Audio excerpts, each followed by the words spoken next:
The Ice Maiden. We call her the Ice Maiden. That I'm proud to stand here with you today, President Trump, and announce that I'm joining the Republican Party. Because together with Donald Trump, we are going to make America not just great, but greater than it has ever been before.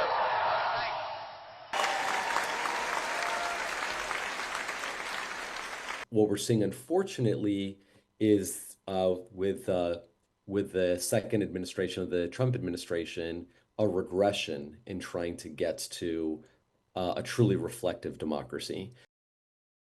Trump cabinet has about 36% female and about 18.2% people of color as another category, when people of color make up about 40%. So it's below parity in these two common categories that we look at diversity. It's not a war between black and white. It's not between Democrat and Republican, even in a deeper sense. It's between the permanent state and the everyday citizen.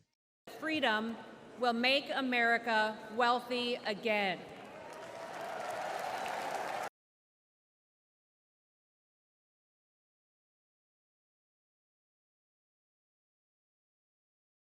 So in his first term, he had 4 women at the beginning of his cabinet, and they made up about 16.7% of his cabinet.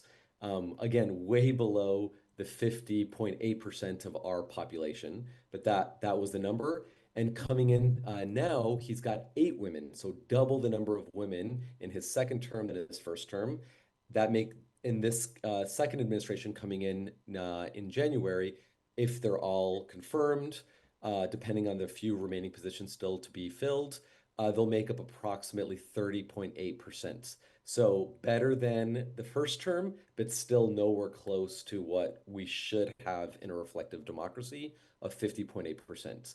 When it comes to race and ethnicity, he had approximately 4 people of color, or 16.7% in the first term.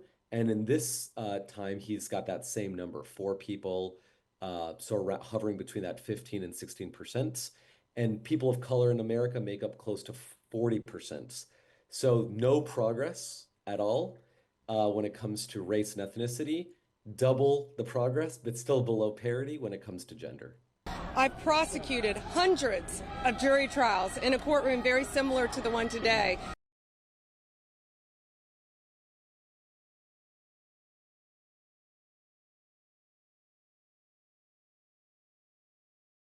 We're really excited that there's some firsts, because we would like to get to the point where no more glass ceilings are still having to be broken. So first White House Chief of Staff, if the process goes as intended. First Latino Secretary of State with Senator Rubio, with Tulsi Gabbard, again, depending on the Senate confirmation process, should be the first. She's American Samoan, so first Pacific Islander to hold that position. She's also a Hindu, so she would be the first Hindu. With Representative, or soon, depending on the confirmation process, Ambassador Elise Stefanik to the United Nations. She would be the youngest U.S. ambassador to the UN. President Trump, he's the first member of the cabinet. He will be our oldest president. So we have, to the credit of the Trump second term, based on the plans, there's quite a range of ages. So we have the most millennials nominated to a cabinet as well. So you'll have oldest, youngest, and these other categories that are for the first time being broken.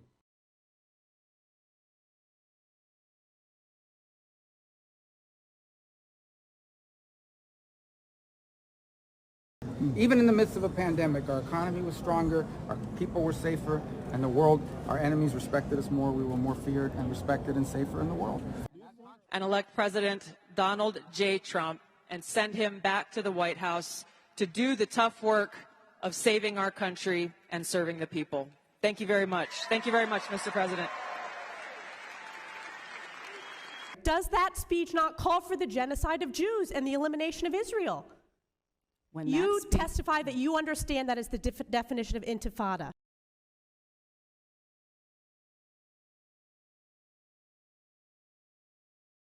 The bottom line is that the second administration of Trump presidency is breaking many glass ceilings. However, it's going backwards in the overall picture of looking more like our people. And there's still a handful of positions still to fill. And our hope is that he looks beyond the traditional profile, because we know there are very qualified people beyond just white men. And he should open up and create a level playing field so that women, people of color, women of color, other folks, disabilities from outside of the coasts can have a fair chance for consideration for these key roles.